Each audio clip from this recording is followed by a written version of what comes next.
Hi friends, welcome to the passionate case channel. ఇక్కడ చూడండి, frock కుట్టినప్పుడు ఈ రేయన్ క్లాత్ అవడం వల్ల, క్రేప్ లైనింగ్ వల్ల ఈ పోగులు అనేవి ఊడిపోతున్నాయి.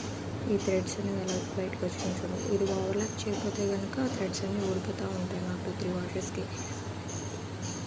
ఇక్కడ సెలెక్టర్ అనేది ఈలో పెట్టుకోవాలి. సెలెక్టర్ ఈ లెంత్ ఏమో స్టిచ్చింగ్ లెంత్ 1లో పెట్టుకోవాలి. ఇక్కడ ఉంటే సింబల్స్ చూడండి, ఓవర్లాక్ ఈ పెట్టుకున్న తర్వాత స్టిచ్ చేయడం స్టార్ట్ చేయాలి. ఏదైనా స్టిచ్ కుట్టేటప్పుడు నీడిల్ అనేది పైకి ఉండాలి.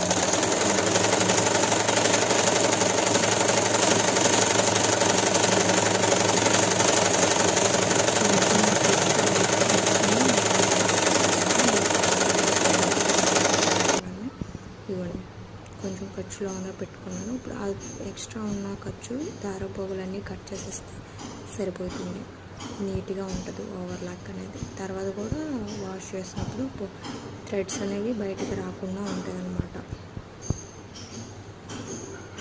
నేను ఇప్పుడు కట్ చేసి చూపిస్తా చూడండి.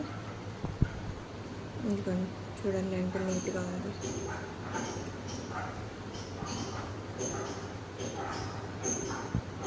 లుక్ కూడా బాగుంటుంది.